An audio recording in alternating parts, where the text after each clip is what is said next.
अस्सलाम वालेकुम एवरीवन। आज हम एक बहुत इंपॉर्टेंट वीडियो करने वाले हैं जिसका टॉपिक होगा इमरजेंसी फ़ंड्स। और ये अगर आपके पास इमरजेंसी फ़ंड है तब भी आप ज़रूर देखिएगा, अगर नहीं है तो फिर तो बहुत ही ज़रूर देखिएगा। ये वो चीज़ है जो आपको इन्वेस्टमेंट शुरू करने से पहले करनी होती है, लेकिन हमारे यहाँ इतना रुझान नहीं है पर्सनल फाइनेंस का, इतनी एजुकेशन नहीं है, इतनी फाइनेंशियल लिटरेसी नहीं है, तो लोग इस चीज़ को इग्नोर कर देते हैं। और जब स्टॉक मार्केट के अंदर हाइप आना शुरू हो जाती है तो फिर एज इट इज़ वो उसके अंदर एंटर हो जाते हैं without creating an emergency fund. इसकी वजह से बाद में जाके बहुत नुकसान होता है। तो हम इस टॉपिक को बहुत डिटेल में डिस्कस करेंगे। इसके अंदर कुछ कैलकुलेशंस भी करूँगा मैं, आपको एज इट इज़ बताऊँगा कि आपने क्या करना है। टोटल हैंड होल्डिंग स्टाइल में ये वीडियो होगी। और इसके बाद आई एम प्रीटी श्योर आपको इमरजेंसी फंड से रिलेटेड किसी चीज़ के कोई सवाल बाकी नहीं रहेगा। इसके अंदर इंशाल्लाह हम सारी चीज़ें कवर करेंगे।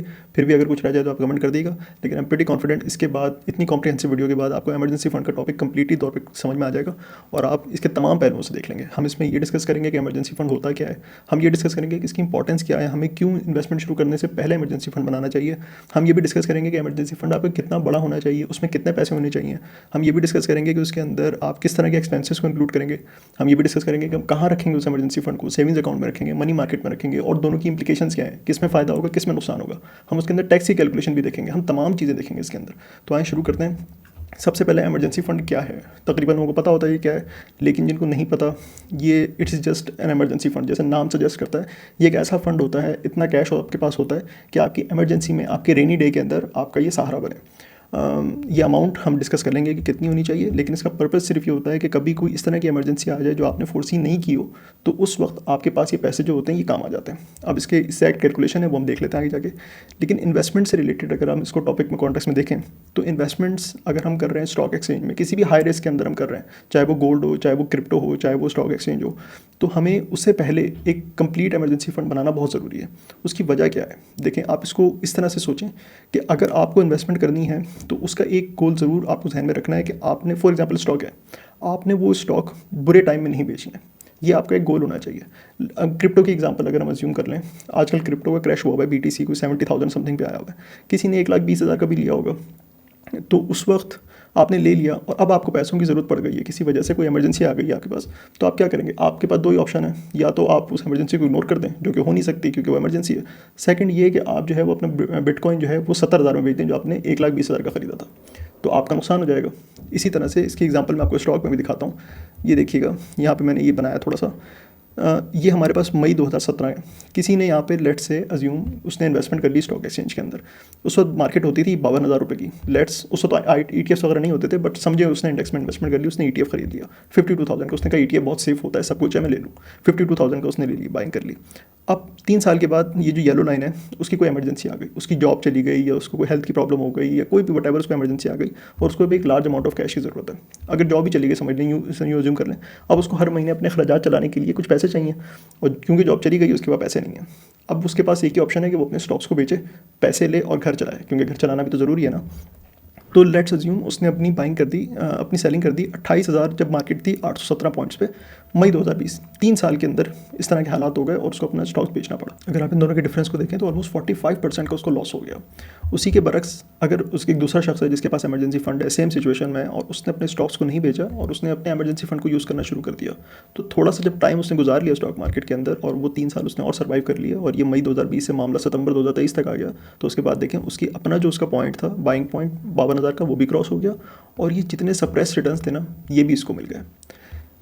अगेन ये सप्रेस रिटर्न्स पे हम कभी बात कर लेंगे डिटेल के अंदर, लेकिन इसका कॉन्सेप्ट बहुत सिंपल है कि आप जब एक टाइम होता है जब मार्केट कंसोलिडेशन में चली जाती है और उस वक्त जो रिटर्न्स नहीं आ रहे होते हैं, आप देखें यहाँ से 2017 से लेकर 2023 तक कोई रिटर्न नहीं आया, जिस पे अगर उसने किसी ने हाई पे बाइंग की थी तो वो 6 सालों तक उसको कोई रिटर्न नहीं मिला। लेकिन उसके बाद जो रिटर्न मिला ना, वो इतना ज़्यादा मिला कि उसने पिछले साल की जो लॉसेज है ना उनको भी रिकवर कर दिया। जो अपॉर्चुनिटी कॉस्ट थी, जो 6 साल तक उसको कोई रिटर्न नहीं मिला था, वो भी यहाँ पे रिकवर हो गया। लेकिन उसकी शर्त ये है कि वो जो अगला टाइम जो आना है जिसमें सप्रेस रिटर्न्स मिल रहे हैं, वो तब भी इन्वेस्टेड रहे। अगर उससे पहले वो निकल गया तो फिर जो है वो उसको कोई रिटर्न नहीं मिलेगा, और जो 6 साल जो उसके रहे वो भी बर्बाद हो गए, क्योंकि वो उससे अच्छा बैंक में रख लेता तो उससे ज़्यादा पैसे उसको मिल जाते हैं। तो ये this is the key point समझने के लिए कि जब आप इन्वेस्टमेंट करें, जो हम अक्सर बात करते हैं कि लॉन्ग टर्म के लिए सोचें, लॉन्ग टर्म होराइजन देखें, 10, 15, 20 साल के बारे में सोचें, उसकी रीज़न सिर्फ यही होता है कि आपने गलत टाइम पे इन्वेस्टमेंट को निकालना नहीं है अपने। अगर आप रखे रहेंगे तो आपको वो सारे रिटर्न्स मिल जाएंगे देर सवेर जो आपको आने थे। तो this is the key point, और इसकी वजह से हमने, ये है हमारा पॉइंट कि हमने स्टॉक्स को बैड टाइम पे नहीं बेचना, हमने सही टाइम पे बेचना है। किसी मजबूरी के तहत नहीं बेचनी अपनी इन्वेस्टमेंट्स। जब आपको समझ में आए कि अब ओवर वैल्यू हो गया, आपने तब बेचना है ताकि आप मैक्सिमम प्रॉफिट कर सकें। उसकी जो बेसिस है, जो आपको अलाउ करता है ये चीज़, वो आपका इमरजेंसी फंड है, जो आपको उस पीरियड के अंदर सस्टेन कर सके और फिर आप उस पीरियड में चले जाएं जिसमें आप रिटर्न्स को बेच के प्रॉफिट कमा सकें। तो चलिए ये इंपॉर्टेंट पॉइंट हमने डिस्कस कर लिया। ये आपकी इन्वेस्टमेंट माइंडसेट के लिए भी बहुत अच्छी एक चीज़ है।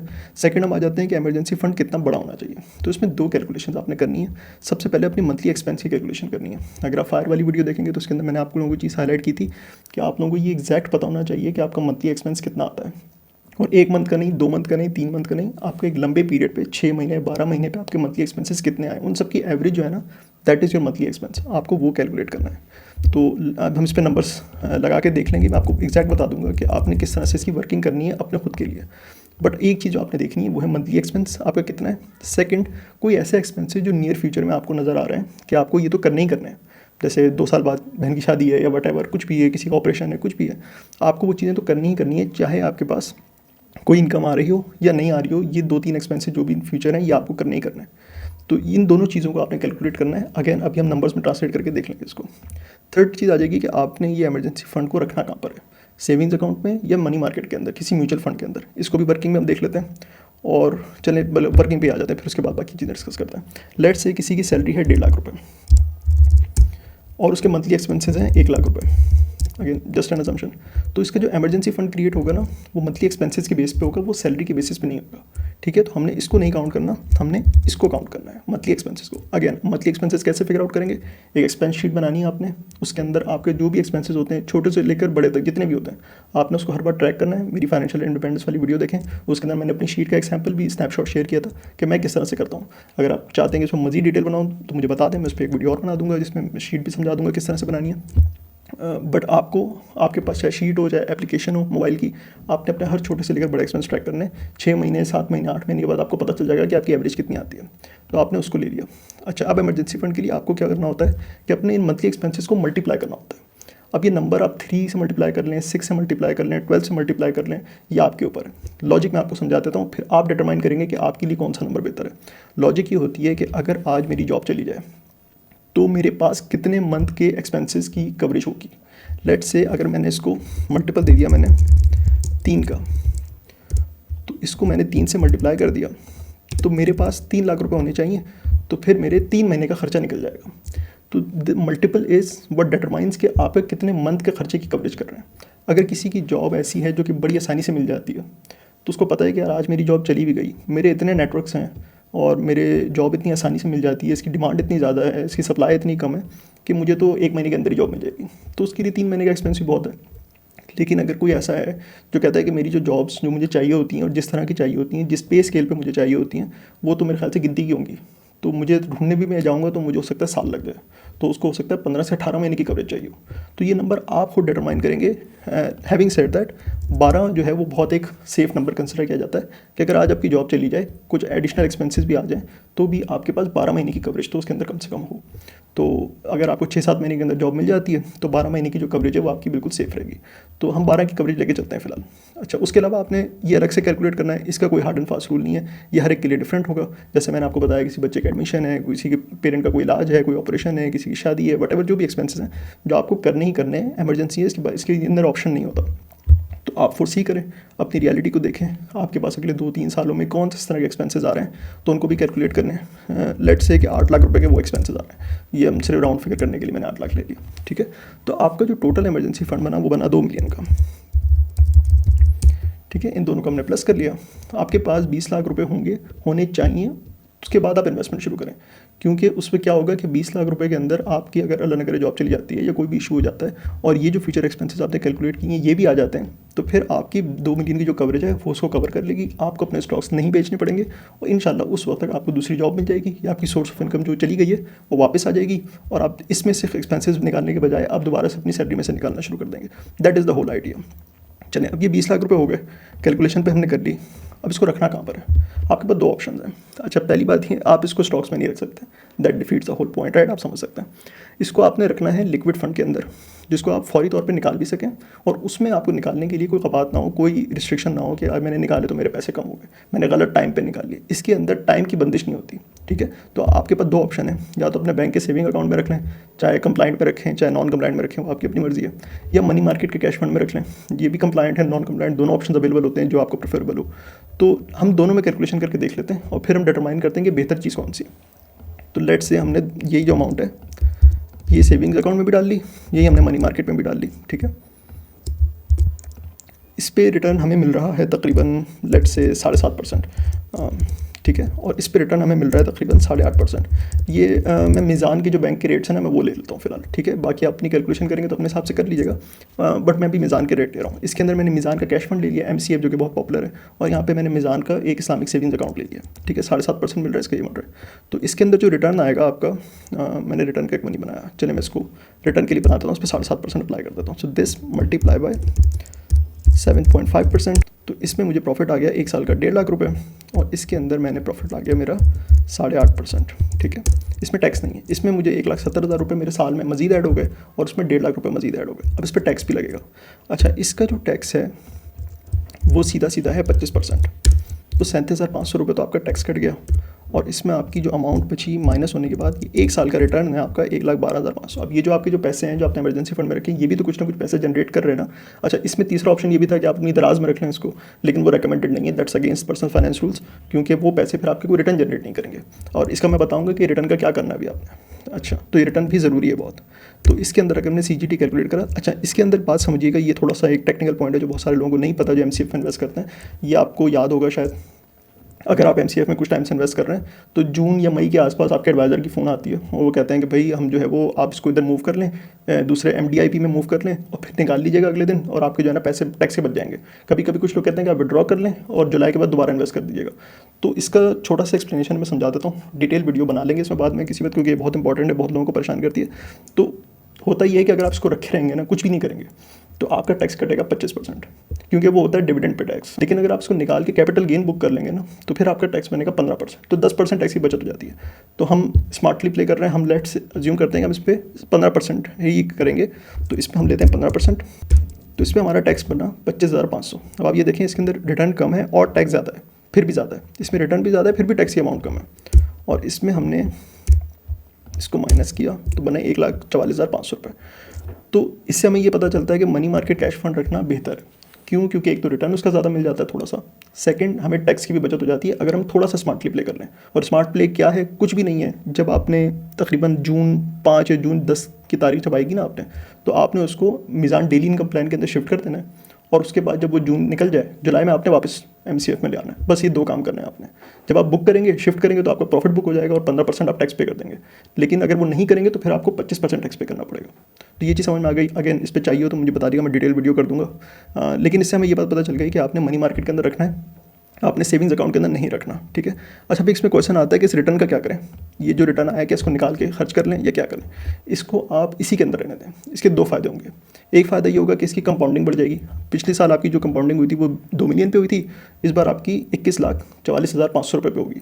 तो ये रिटर्न भी बढ़ जाएगा और अगले साल जो रिटर्न आना है वो भी बढ़ जाएगा, ठीक है। तो एक तो ये इंपॉर्टेंस है। सेकंड, कंपाउंडिंग के अलावा दूसरा बेनिफिट ये है कि ये जो आपका रिटर्न है ना मनी मार्केट का, ये इन्फ्लेशन के पास आता है। तो चूँकि आप इमरजेंसी फंड रख के छोड़ देंगे और होप करेंगे कि कभी आपको ज़रूरत ना पड़े, तो हो सकता है कई सालों तक ये रिटर्न इसी में रहे।